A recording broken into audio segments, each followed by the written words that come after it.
Since guys have come back healthy, I mean, how's Russ's role maybe changed? You know, there was that time when everybody was out that you just had to kind of turn him loose. I mean, do you try to reel him back in a little bit? It's impossible. I mean, do you know how many times a game I say, Russ, pass the ball? You know, and we've got our Russdiculous, and that's what he is. He's ridiculous. We call him, it's like Jeremy Lin gets it, we call it, with Russ, Russdiculous. He is that. I mean, I have to say, Russ passed the ball 30 times a game to him. When he does a 360 layup at DePaul. Or it goes 3-on-2 on a break and pulls up and takes a three. In that timeout afterwards, you touched him by the face a little, very gently, but then you said something to him. Yeah. Can you tell us what you said? Okay, I'm gonna kill you!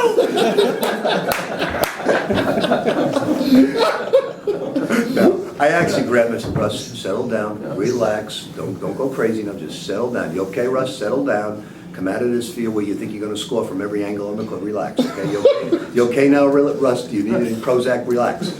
That's right. I basically just relax, Russ, you're fine, take it easy, take a couple deep breaths. Because he gets on a roll and he thinks it's but that being said, we need him desperately, we really do, and he has come through for us at West Virginia, at DePaul, at Kentucky, but you've got to reel him in because he's the type of guy that thinks he can score 80 points in a game. He actually thinks but maybe, per shot, per second played, he maybe thinks he can go after Will Chamberlain's 100 points. I better move a little farther away. Well, you're Russ. You're Russdiculous. I think I'd listen better. No, I just did actually just say, Russ, just relax. You're fine. Don't think you're, because he has all the energy you need. But what you have to understand is, you don't have sometimes enough time to get him out of the game either. Before he does something else. Yeah, well, before he could lose a game for you, because he could take 3-4 shots in a 20-second span. But he's much needed on this basketball team, much needed. And what you guys don't realize, and it's a funny thing about Russ, is if you ever watch him in practice, you wouldn't even consider putting him in a game. He is one of the worst practice players you'll ever coach in your life. Yeah. And where Peyton's a great, you wouldn't even consider putting Russ in from the way he plays in practice. But you can't pay attention. Once you get to know someone, that's why I didn't put him in as a freshman. Once you get to believe in somebody, you get to know him.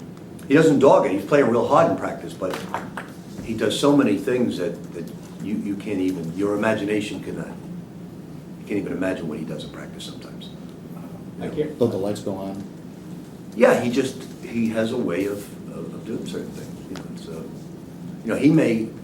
It may be 1 on 5 in practice, and he's coming down the break, and he thinks advantage Russ, and he'll take the 5 guys on, and my guys are in disbelief. The other guys are in disbelief, but you just got to just reel them in a little bit, talk to them nice, tell them how much you love them.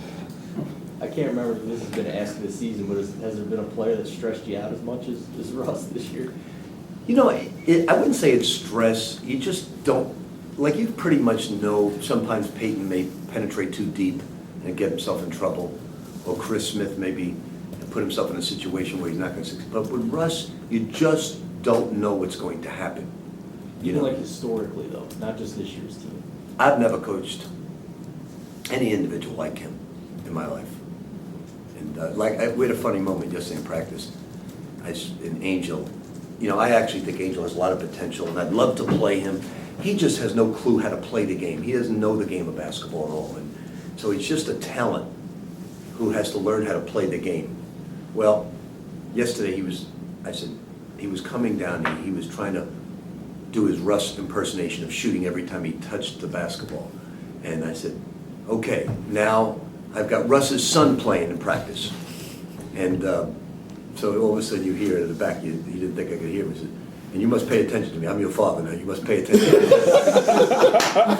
That was the worst thing I could possibly say. Because he kept saying throughout practice, pay attention to me, son. It's like the great pass, right? Well, he tries to act like Russ sometimes, and, you know, you don't want to get too many of those guys acting like him. But we need to start, I would love to play Angel, I really would love to play him, because he does a lot of things I really like in the course of the game. But it's his defense that you can't play Angel with Shane. It's kills you. How important was the way Russ played in the Bahamas to kind of opening your guys' eyes to what he could maybe do for you? I think when the Bahamas started off, when I started playing him at the two guard, and I never thought you could play a 6 foot, 155-pound man at the two guard spot. But he's so quick. That was the start of a success story for Russ Smith, playing him at the two. And now he comes in and plays at the one as well. You know, I have a choice to make at times. Should I go with Kevin Ware or should I go with Russ Smith? And right now, I'd rather go with somebody who had the whole summer and whole fall and all that practice time than Kevin Ware. Now, that may not be the case if Kevin Ware was with us the whole time, because he's a very explosive talent. But he just came in mid-season, much like Wayne's coming in mid-season. Not to turn this into a Russ Smith press conference, but you didn't see those things, did you, or did you see anything, I guess I should say? Did you see any of those things when you were recruiting? Well, you know, my whole thing, and everybody else in the Big East said he's not a point guard.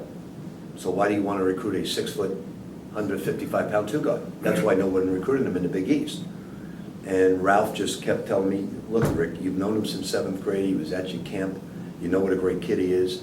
He said, you'll make him into a point guard. And I said, well, Ralph, you know, it's nobody. He convinced me of it. You know, he convinced me of it. He deserves all the credit, because if I had to make the judgment on my own, I wouldn't have done it. But he twisted my arm on Russ. Anything else, Rick? Russ will be in here in 5 minutes, guys. See you, Russ. Russ, in the late game against DePaul, he made a 360 layup, followed by another basket.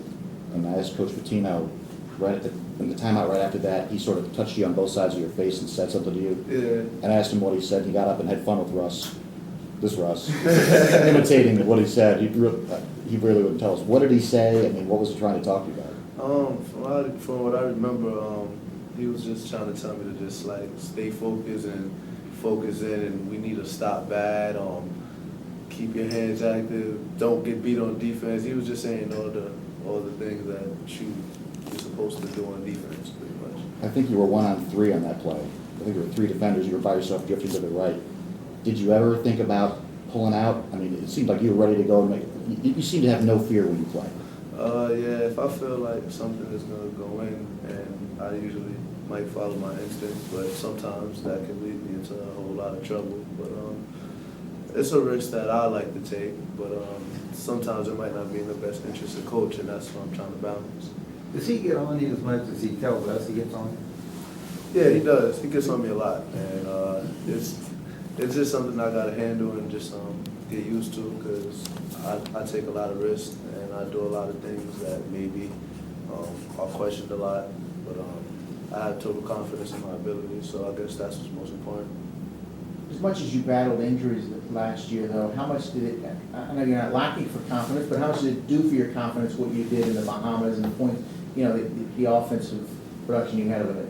It kind of just, all the injuries and stuff I had last year, it just kind of makes me more focused and more willing to do whatever it takes this year. I mean, like, it's just, you don't want to get hurt again.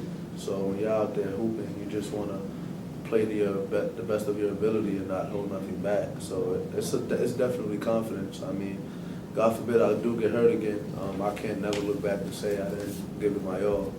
So What do you think of Cincinnati over there, that 4-guard lineup? What are your impressions?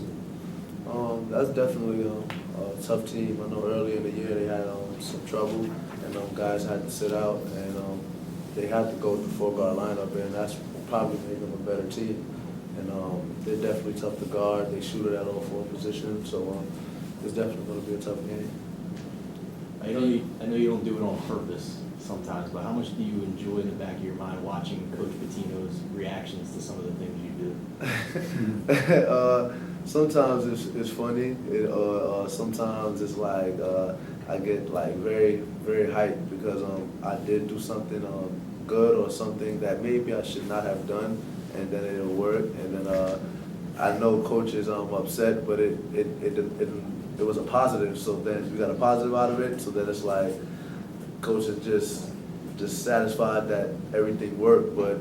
Then again, there's that play. If it don't work, it's just like I'm going to the bench. I'm about to get destroyed. So it's tough, but it's a risk I take, and I just got to get better at making better decisions. Do you look over it when you make a mistake or do something you know you shouldn't? Do you ever look over at the bench? I don't.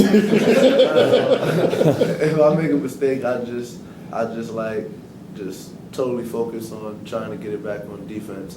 Because I know he's going to remember it. He's going to tell me something anyway when I go back to the TV timeout. So looking at him is just a total distraction when I'm on the court. And it's like, I know I made the mistake, so just hearing him yell at me and worry about him is just it might take me out of my focus on the next play.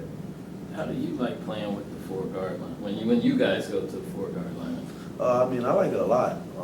It takes a lot of pressure off me. It creates mismatches and lineups and big men switching out. It's just a bunch of chaos it creates, and I get a lot of fast break opportunities, and I like it a lot. And I feel like we're playing at a pace that I was used to last year playing in practice when we played with the 4-guard lineup.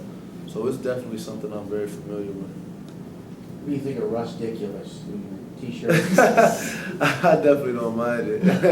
I've never been through anything like that, so I definitely don't mind it. Anything else for Russ? Are we good? Russ. I have Shane in here in just a minute. By the way, Russ, congratulations on having a son. Angel. That was a big. Russ.